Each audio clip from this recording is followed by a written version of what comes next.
I'm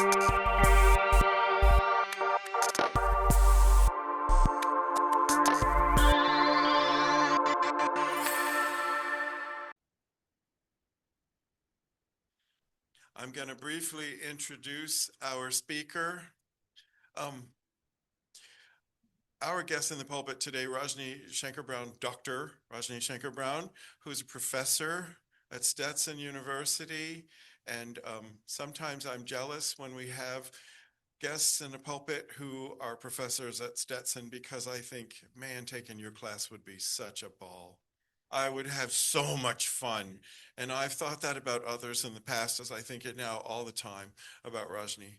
What a blessing to bring your spirit and your enthusiasm and your joy. And this is not the formal, she went to college here and she learned this and she did. I just want to say that Rajni has been an activist for social justice for a long, long time and is quite well known for her efforts, both by people in high places of great importance and people who have risen up and come out of poverty and homelessness and despair. And for this reason, Rajni coordinates the annual conference on ending poverty and homelessness at Stetson University. And I'm always excited that we're in the community of Stetson University, because my great-grandmother took classes there way back before the turn of the century. I think it was 1890 or so. And women could not earn a degree at that time at Stetson. So the reason she took some classes is that they offered an education program, and men got a degree so that they could be teachers and instructors and professors, and women could audit, which is what my great-grandmother did. I think she had an older sister who was a teacher. And at that time, our country had an expanding public education system, and they were not prejudiced against hiring women to be school teachers, because many women had already proven their abilities as teachers. So my great-grandma went to Stetson, no degree to show for it. She ended up teaching Sunday school for many years and being a music teacher as well, and coordinated music at the church that she and great-grandpa founded in Holly Hill, which is still in use, the building that they and their friends built. So Stetson is part of my family history. And I was shocked recently when I discovered that graduates from Stetson University include Louis DeJoy, who was appointed the chair of our United States Postal Service by one, I think, Orange tyrant, and Pam Bondi went to Stetson. So I kept imagining Pam Bondi when she was an innocent girl taking Rajni's class or some other wonderful instructor's class. And I thought, what happened? What happened? But you know, those people in Minneapolis were right when they were singing, "It's not too late to change. It's not too late to change." So having said all of that, thank you, Rajni, for speaking again.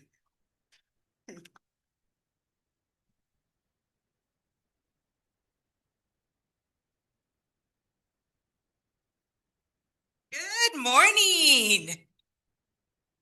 I am so excited to be here, and what a special day it is. All of the energy and power of this time of year, many of which was shared earlier. And I would also add that today is also a very special holiday in our culture, Shivatri. So you might remember Valen's talk on Shiva, and today is a really special holiday where we call on inner strength and meditate. Ramil actually has her henna ready to go. You can check out later. Yes. And so I hope everybody is doing well on this beautiful Valentine's weekend, or as my son likes to say, Valentine's weekend. And today we're going to get to talk about something that is really close to my heart.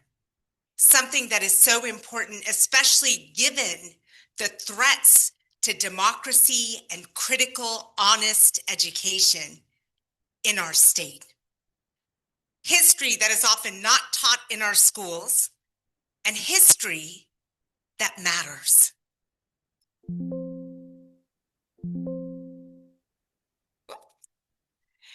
So as we start today, we're going to talk about Bethune Beach, but I actually want to talk about water. Water has been this very powerful piece of human history. You think about all of the symbolism from rebirth to renewal to replenishment, how vital it is. In fact, so much of our body is made of water. And water is all around us. And yet, to think that water is something that has divided people over time, where so many in our own community could not access local beaches, even swimming pools. Yeah, I hear a little echo, so maybe, and I can use this if it's better. No, I think we can turn this off.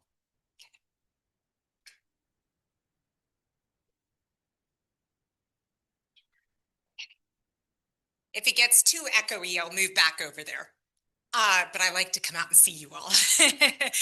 So in this photograph, you actually see protesters who are doing wait-ins. And wait-ins, just like sit-ins, we often talk about sit-ins at lunch counters that people did where they showed up to protest where people could not access a restaurant or were not welcome to eat. Similarly, a big part of our civil rights history were wait-ins, swim-ins, because public beaches were not, in fact, allowed for everyone. Often we had many beaches that were public beaches, but they were for whites only. So what that meant is Black and brown individuals living in a community, part of a community, could not access the water. Not only that, if they were to access the water, they were met with horrific violence, being arrested and sent to jail. And you can imagine even young people just trying to cool off on a really hot Florida summer day, and the violence that often was met. And so here you see this kind of meeting of people who were waiting, they're protesting, coming over to a whites-only beach. And then this is in St. Augustine, and this was on June 25th, 1964. And you see they're being met with kind of, folks who are against the integration. And there was a lot of, what started off of this kind of meeting of people ended up quite violent. Rocks being thrown, and the protesters were peaceful. Again, met with violence. And in some of these wait-ins, beautiful song was one of the tools that they stood in the face of violence with, just like you shared about Minnesota. And so there's beautiful pieces of history where we can also look to the resilience and strength of people. Now, June 18th, 1964, if you ever go to St. Augustine, there's a lot of history. And we're going to get to Bethune Beach, but I just want to give a little context here that's really important for us to understand. So on June 18th, at Monson Motor Lodge in St. Augustine, protesters showed up, and this was a week after Dr. Martin Luther King Jr. and Ralph Netherby were arrested for trying to come and eat and get a cup of coffee at the motel restaurant. A week later, they decided to do a protest at the same motel where what they knew is the pool was not able to be accessed by people of color. The restaurant was not being able to be accessed. This being a site where Dr. King was arrested would be a really good spot strategically to do this protest. One of the things they found challenge with is finding enough people, Black people, brown people, who could swim. Because we have massive disparities even to this day in terms of the ability to swim because of the lack of access to water and the lack of access to even swimming pools. And how do you actually learn to swim? So multi-generationally, this disparity, although we're starting to close it, it's still actually quite wide. So they actually gathered individuals from all over who, specifically 6 in this case, who could swim and showed up. And there were to be 5 initially. 4 Black individuals and 1 white individual. But then another individual named Al Lingo was driving and doing a lot of work around voter registration, protesting, and heard about this and said, you know what? I'm going to jump in and help. I should say swim in and help. And so ended up showing up. And so there ended up being 6 individuals.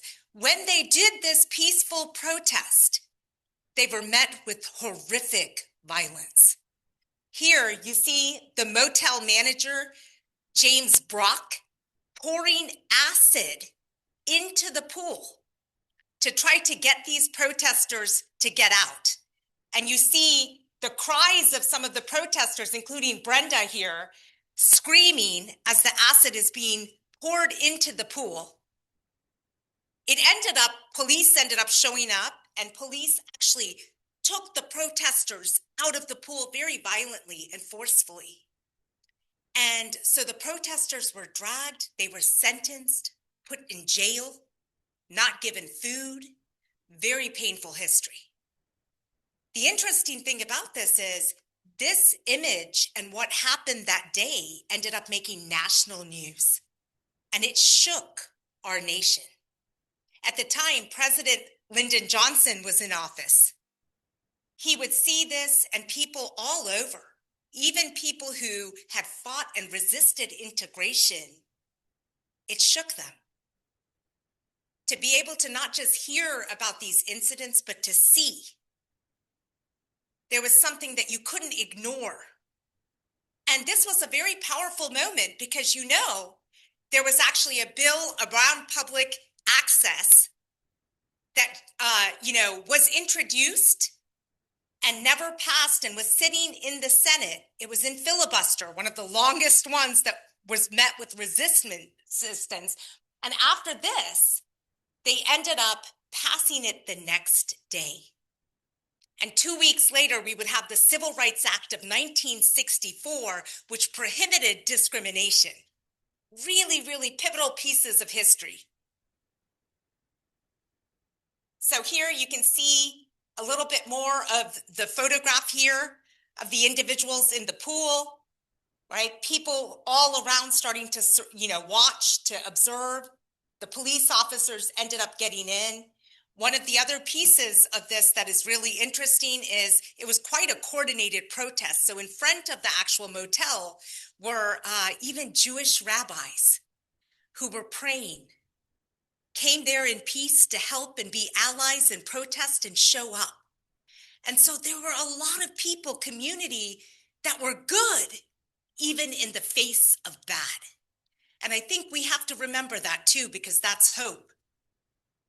So here you see J.T. Johnson, and this is him, his reflection at the age of 76. He is quite an amazing man. He was one of the main protesters that day in the pool that you see. And he says, when they drug us out in a bathing suits and they carried us out to the jail, they wouldn't feed me because they said I didn't have any clothes. I said, well, that's the way you locked me up. He has quite a sense of humor as well. He ended up going on to create a foundation, Take Two America Foundation, which he's been working on for a long time. It brings youth together to actually teach about ways to have peaceful conflict. It is all about nonviolence. How do we show up in peace, even in the face of violence and hatred? And I think those are lessons even today. All of us as a nation, in our state, around the world, can continue to learn, continue to need to hold on to, because we have a lot going on that is wrong and heavy, and there is a lot of violence in our world. He's quite an extraordinary man. And here, I just wanted to show you both J.T. Johnson, and this is Al Lingo, the other protester I mentioned who was driving through, who came in. They had never met before, except in the pool that day during the protest. And this would end up being a lifelong friendship, a beautiful friendship. And J.T. Johnson and both continued to be activists in so many different ways that were instrumental to change, including Bloody Sunday. helping on Selma over the Edmund Pettus Bridge so we could get the Voters' Right Act passed. So one of the things I want to point to is, if you're interested in learning more, because we only have a little time today, so you're getting just a snapshot, there's a wonderful interview where you can hear the voices of these two men tell the stories of that day on StoryCorps. So I will send you the link and maybe we can share out for people who would like to hear it because it's quite powerful. And both of them, he has the foundation today. And Al Lingo was actually a Protestant minister. And he went on and now he actually teaches Buddhism. So he actually does Buddhist and peace retreats and meditations. So they both have lived their entire life marching for peace. So here, the day after the protest to say everybody should be able to access water. These divisions, these lines need to be erased. When we heard victory, that finally the Civil Rights Act had passed, this is Dr. Martin Luther King Jr., Reverend Martin Luther King, throwing up the victory sign, right? And you will find, I was talking to some young people recently doing a lesson, and they said, oh, we saw a photo of Dr. King holding up the middle finger. And so we had to talk about, literacy in terms of making sure that we are doing critical literacy. Because what happens these days are so many images are actually changed. Stories are rewritten and false, and we live in an era of false information. And so, sometimes a picture like this, where they've cropped one of the fingers, looks different. But in fact, Dr. King was giving the victory sign to say we mobilized, we organized, and we succeeded. And I just love this photo. You feel that joy from Dr. King. So the Civil Rights Act of 1964, it outlawed discrimination and segregation based on race, color, religion, sex, and national origin in public spaces, schools, workplaces, federally funded programs. It also banned unequal voter registration practices, and it established what we know today as the EEOC. Now, I will pause and say all of this that took such enormous thought and effort and heart to create, to establish for the public good is under threat right now, today, as we all sit here. And that is a conversation for another day, but perhaps even under the tree, right? We have a lot of work to do when it comes to mobilizing. So here at the Monson Hotel, you see now there is a plaque. So if you go to St. Augustine, you can actually see this. It talks about Dr. Martin Luther King Jr. being arrested in 1964. It talks about the Jewish clergy, how they marched for protest for the civil rights and how the rabbis showed up. I just love that. And that takes us here to the story of Bethune Beach. So Mary McLeod Bethune, you have probably heard her name. We have Bethune-Cookman University. She is an iconic, legendary educator and activist who has not only taught us so much through the way she lived her life, but has left legacy upon legacy. One of the really cool things about her story is when she came to Daytona Beach, she came with her husband, Albert, and she came to open up a school because there was not a lot of schooling access for people of color, especially Black girls, right? Girls faced even additional barriers. She came with only $1.50. It's amazing to think, and started a school which eventually became a university.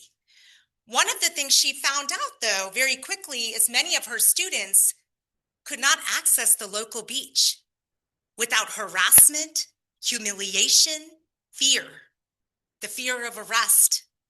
And so she wanted to change that. So she ended up talking to a lot, these are all the girls at her school. She ended up talking to a lot of rich African-American individuals in the community to say, what can we do to change this? She ended up buying 2.5 acres of what we know today as Bethune Beach, right? At the time, she named it Bethune Volusia Beach.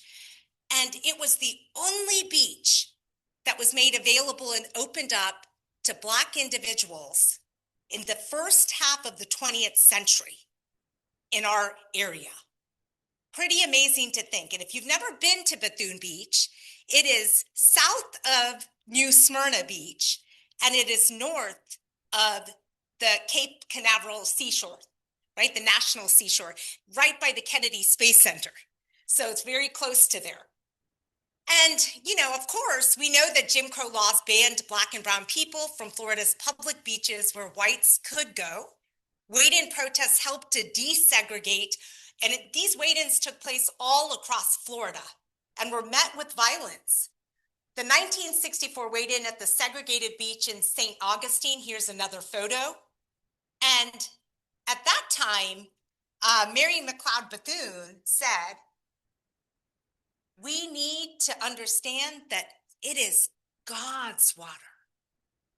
It is not one person's water, God's water. God's water is for everyone to enjoy, to come swim and celebrate in, refresh in. And so she opened up Bethune Beach, founded the land, got the money for it.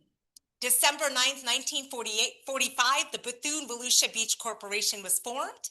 Bethune Beach was established by Dr. Mary McLeod Bethune, and she established a 2.5-mile paradise for families and individuals that were excluded from other segregated beaches. And this came to be known very quickly as a safe haven, a place that was somewhere they could go relax, restore, have recreational places, individuals and families, to enjoy the sun, dip their toes in the sand. And again, only beach in the area permitted for use by Black individuals in the first half of the 20th century. And I'm going to also add brown individuals. I'm doing a lot of history now to kind of look at the actual history of what happened in our community. So here you see Dr. Bethune standing on the beach. This is with some of the developers that she was trying to get the funding for. So she took them over they're looking at the plot of the land. When people could start enjoying the beach without fear. That was huge. Here was an advertisement for Bethune Beach, February 1948 in Ebony magazine. The magazine was 25 cents. I got a kick out of that.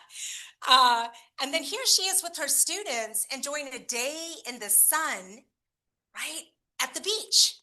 And so how cool is that? They could go to the beach, they could relax, have a safe place to be. This is one of the original photos of architects as they planned the beach community. So she planned this to be a resort where people could also buy and build homes. It became a very vibrant piece of the Black economy.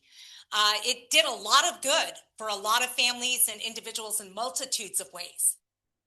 And so, of course, she had a vision. She made that vision come true. And we know that in July 4th, 1950, they had a massive celebration. Over 5,000 people came out to Bethune Beach, celebrated fireworks, good food, and it was open to people of all races. But in 1950, right, the ownership was still by Black individuals and families, predominantly. Now, over time, as beaches integrated, many of them sold. And now that the demographics has changed. But all along, Dr. Bethune would say, while she did all of this, she wished she didn't have to. That's a point we need to remember. She was forced in a way to do this because her students couldn't access any of the other beaches. So here is when the sign was actually put up in 2017. You can see many of the descendants of Dr. McLeod Bethune, including her granddaughter here, Evelyn, and they're holding up signs that say, "This place matters." And today, as we gather, during a time where we're thinking about Black History Month, but also acknowledging Black history is 365 days a year. Because all history matters. We need to commit to teaching and advocating truthful history because it matters. And it scares me it's being taken out of our schools. Our babies or children are not learning a lot about this stuff. And what happens in the future when we don't hold space and place for these diverse voices and stories? So I thank all of you, because every week you show up with a new topic in mind to explore and curious, and you welcome diverse stories and voices. Thank you. Thank you all for being you. So here Evelyn says, you can't get in the ocean? What kind of mind comes up with that? In Daytona, we couldn't go to the world's most famous beach. I'm old enough to remember that. And she remembers when she wanted to go so bad, and her grandmother would have to tell her, we can't go, we're not welcome. She remembers walking down Daytona and walking past stores wanting to go try on dresses and was told, whites only, colored not welcome. That history wasn't that long ago, but the reality is we still have to show up and march, because every day freedom doesn't just happen, as Frederick Douglass taught us, it happens with demands. It happens with people showing up with love and commitment.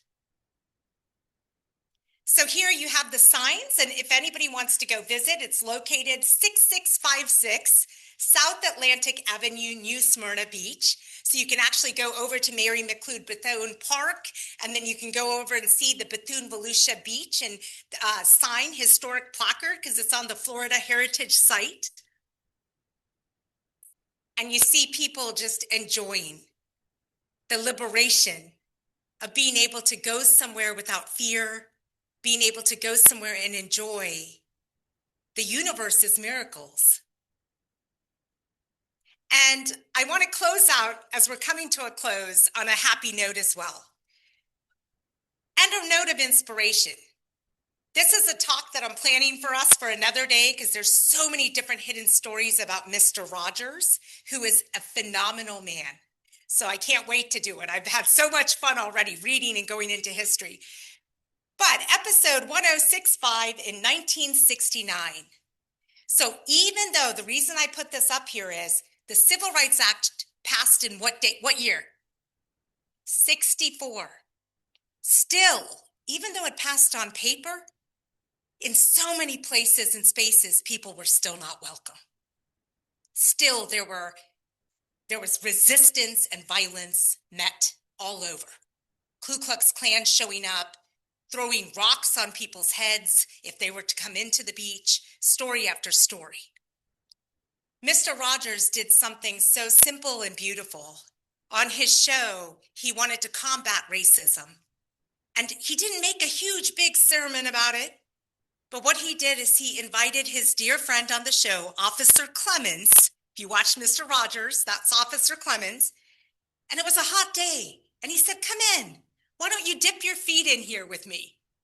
And to show a white person with a black person sharing a pool of water, because there was a lot of fear, not based on science, based on oppressive teachings, false information, hate.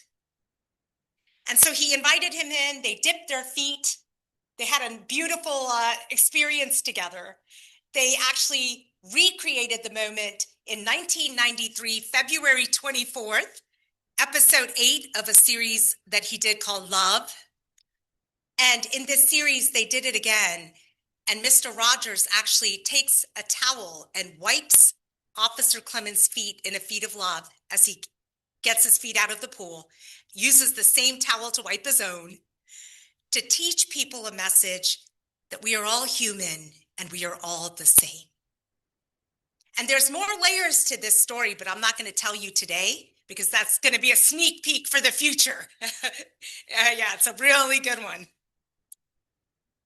So as we end today, I also want to call us all into action to understand that water is a human right.